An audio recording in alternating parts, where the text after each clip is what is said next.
रखेंगे लेकिन अच्छे से रखेंगे, हम छोड़ेंगे नहीं। इतना गंदा गंदा कैसे भी वो क्या बोलती है, लेकिन मेरे में यही खूबी है, कोई भी इंसान फोन करता है तो मैं भैया बनने वाली रहती हूँ। मेरा 2 महीना का बच्चा हो जाता है पेट में।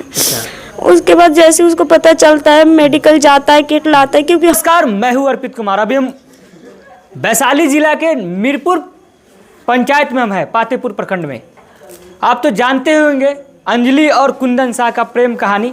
जो अंजलि को प्रेम होता है फेसबुक के जरिए, और वही कुंदन जो है फेसबुक पर प्रेम करता है, शादी भी होता है। उसके बाद कुंदन जो है इनको शादी करके शारीरिक संबंध बना के इनको छोड़ देता है। और आज यही अंजलि जो है दर दर की ठोकरें खा रही है और न्याय के लिए दर दर भटक रही है, पर अब तक के न्याय नहीं मिला है।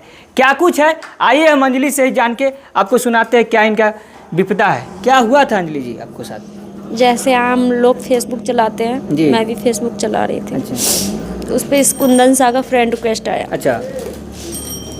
मैंने एक्सेप्ट भी कर लिया। अच्छा। उसके बाद यही आपका पूरा फैमिली का, मेरा फैमिली का नाम बताना हर एक चीज़ में मैं इग्नोर करती गई। अच्छा। उसका 1 महीना के बाद वो अपना मोबाइल नंबर मैसेज किया। अच्छा। उससे पहले मानिए कि जो मेरा जैसा लगता है मेरा मोबाइल इसी के लिए इतना परेशान करता था, इतना परेशान। उसके बाद मैंने बोला उस नंबर पे कॉल करके इसको बहुत गाली दूंगी और समझा दूंगी। मैंने सोचा मैं समझाऊंगी, उसने ही मुझे समझा दिया। अच्छा, यानी कि कहते हैं कि प्यार की जो है ना उम्र देखता है न सीमा होती है कोई। उसी तरीक़े से जस्ट इनके साथ हुआ। इन्होंने उसको बहुत कोशिश किया कि मैं ब्लॉक कर दूंगी, लेकिन इन्होंने ब्लॉक नहीं कर पाया। जब इन्होंने ब्लॉक करने की कोशिश किया तो इनको उल्टे ही वो इनको समझा दिया। और अंजलि जी, आप कैसे भरोसा कर सकती है किसी भी अनजान पर्सन पर? आप एक खुद शादीशुदा थी। क्योंकि कहीं ना कहीं उससे मुझे प्यार नहीं हुआ था। दोस्ती के लिए बोल रहा था, सब कुछ बोल रहा था। कहीं ना कहीं मैं बोल रही थी मैं अपने आप में सोची मैं हाउस वाइफ हूँ, मैं घर में रहती हूँ, कहीं अगल बगल का आदमी होगा तभी तो इतना कुछ जानता है। लेकिन कभी मैंने किसी से प्यार किया ही नहीं, क्योंकि मैं बहुत सख्त थी। कभी किसी से बात नहीं की, इसीलिए मुझे अपने आप पे पूरा विश्वास था। लेकिन मुझे नहीं पता जो मेरे साथ कभी ऐसा होगा। आपको पहले पति से कोई भी संतान हुआ था? एक। अच्छा, एक है। तो आपको जब पहले पति को पता चला कि आपको कहीं और मतलब अफेयर है, तो क्या कुछ उनका रिएक्शन था? पूरा उधर से मेरा रिश्ता ही टूट गया। अच्छा। फिर उसके बाद ही मैं उस घर में थी। अच्छा। जैसे फेसबुक पे मेरे साथ ये जो कुंदन है, अच्छा अच्छा, मेरे पति जो कुंदन है, फेसबुक पे अपनी बाहों में फ़ोटो खींच के स्टोरी पे लगाया। अच्छा। जैसे वो मेरा जितना भी फैमिली नंबर सबका नाम बताए थे। अच्छा। तो वो इंसान इतना भूल नहीं गया, या मुझे बदनाम करना था, मुझे अपने कब्जा में करना था, या जो भी कह लीजिए। वो सब लोग थे स्क्रीनशॉट मार के मेरा पति को दिखा चुके थे। मेरा रिश्ता उधर से तुड़वा दिया। उसके बाद ही मैं उधर रहने की बहुत कोशिश की। कुछ नहीं बिगड़ा था। तो वो क्या करता था सिगरेट से, मतलब पैर जलाना, मारना, पीटना, हर एक चीज़ करना। यानी कि पहले पति आपको सिगरेट से पैर को दागते थे। यानी कि आप इनको समझ लीजिए कि पहले पति जो थे वो भी प्रताड़ित कर रहे थे, इधर से भी इनको साथ छल हो रहा था। देख सकते हैं इनकी आंखों में आंसू है। यानी ये आंसू जो है ना कहीं बहुत कुछ बयां करती है। ये आंसू जो है बहुत, ये आज इंसाफ के लिए भटक रही है दर दर, पर इंसाफ कब मिलेगा और कैसे मिलेगा? अब आपको क्या लगता है कि इंसाफ मिलने वाला है या नहीं मिलने वाला है? मुझे तो किसी पे विश्वास है नहीं, क्योंकि सच के लिए कोई नहीं है। सब अपना अपना मतलब के लिए, कुछ लोग बोलते हैं सब अपना अपना मतलब के। सही में मुझे इंसाफ के लिए मैं हर एक दरवाज़ा खटखटाई। एसपी सर के पास काफ़ी बार गई हूँ। थाना का चक्कर, कोर्ट का चक्कर काटते करते पिछले 1 साल से मैं दर दर भटकती हूँ अपने बच्चों को लेकर। मेरा बच्चा 5 दिन से बीमार था। आज दवाई लेके आई, थोड़ा सा उसमें थोड़ा सही लग रहा है। अगर मेरा बच्चा को अगर कुछ हो जाता, कल शाम को इतना ल्यूज हो गया था, जैसे लगता है मेरा बच्चा को अगर कुछ हो जाता तो मैं कहीं की नहीं रहती, मैं मर जाती। कहीं ना कहीं उसी को देख के मैं इतना कुछ झेल रही हूँ। अगर वो नहीं रहता तो मैं कब की मर जाती। अच्छा, रोइए नहीं, आपको न्याय मिलेगा। और जैसे आपको कितना दिन से प्यार था कुंदन से? बातचीत 1 साल हुआ था। अच्छा।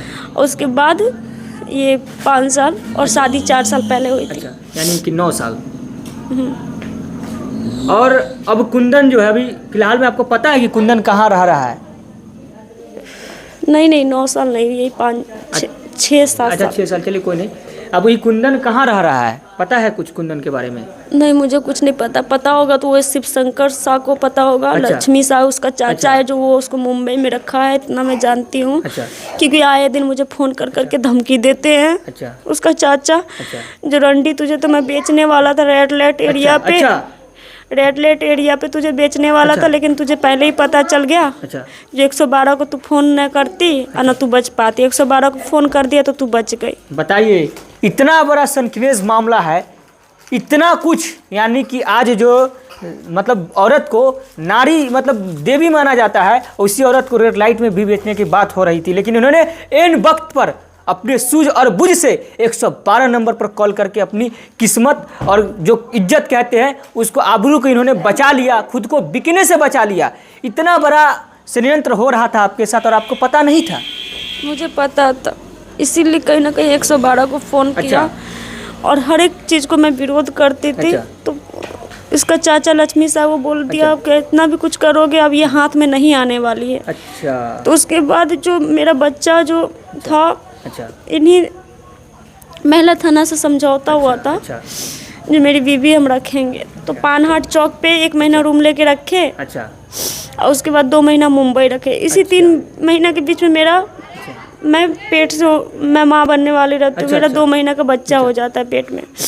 उसके बाद जैसे उसको पता चलता है, मेडिकल जाता है, किट लाता है, क्योंकि हम ये काम हम औरतों का है, चेक करना क्या करना, क्योंकि उसको तो हर एक बार छल पे छल मेरे साथ किया है। 1 बार नहीं, 2 बार नहीं, इन 5 सालों में मेरा 7 बार अबॉर्शन कराया। अच्छा। मतलब आपके साथ, मतलब पहले जैसे आप कैसे मिलती थी जब आप अपने यहाँ थी, आप पहला पति के पास थी, तो इससे कैसे मिलती थी कुंदन से? नहीं, वहाँ थी तो कभी मैं मिलती नहीं थी। मम्मी के घर पे थी तो मम्मी के घर पे आया था। अच्छा। अभी धमकी वगैरह भी मिल रहा है कुंदन की तरफ से? हाँ, वो बहुत लोगों से कॉल उल करवाता है। उसका चाचा बहुत, मुझे शादी का ऑफर आ रहा है, जो लड़का 40,000 का महीना कमाता है। एक नंबर से नहीं, कम से कम 10-20 नंबर से कॉल आता है, जो शादी करना है। एक लड़का है, कुमारा है, उसके पास 4-5 बीघा ज़मीन है।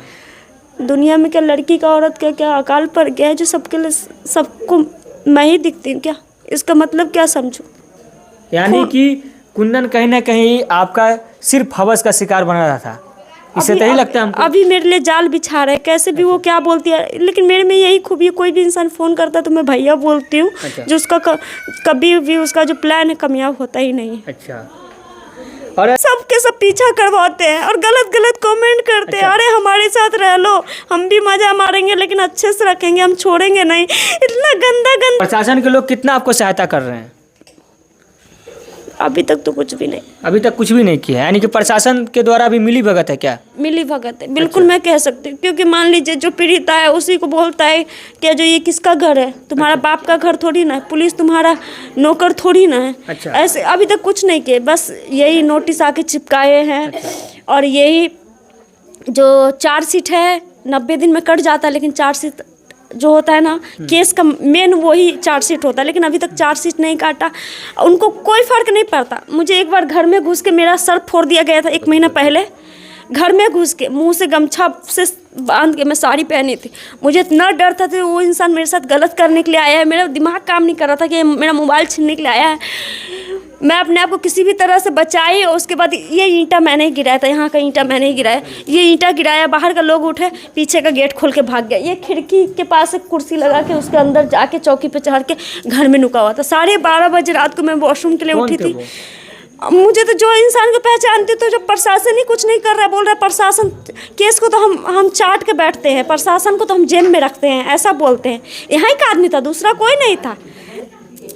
कहते ये अंजलि थे और इनके साथ इतना ज़्यादती हो रहा है कि अब ये मरने पर आतुर है और अपने आप को बोल रहे, मैं और अपने ये बेटे के साथ बोल रहा, मैं आत्मदाह कर लूँगी अगर मेरे साथ अब न्याय नहीं मिला तो, क्योंकि मैं दर दर की ठोकरें खा के अब थक चुकी हूँ। अब मुझे इस दुनिया में जीने का कोई अधिकार ही नहीं है। अगर मुझे न्याय नहीं मिला तो मैं मर जाऊँगी। पर देखिए क्या होता है आगे। लेकिन हम भी एक आप लोग से मदद मांगते हैं कि आप लोग जो है इस वीडियो को शेयर कीजिए और सरकार तक पहुंचाइए। और जितने भी लोग अगर देख रहे हैं, जो भी लोग इनको अगर मदद करना चाहते हैं तो इनको आके मदद भी कीजिए। काफ़ी दयनीय स्थिति में है, इनका पति भी नहीं है, कुछ भी नहीं है, बहुत हालात इनका ख़राब हो चुका है। अब किस प्रकार से जी रही है वो तो ही जानती है, पर बहुत अच्छा कंडीशन नहीं है। एक छोटा सा बच्चा है, तो आप लोग अगर मदद करना चाहते हैं तो इनके घर पे आके मदद कर सकते हैं।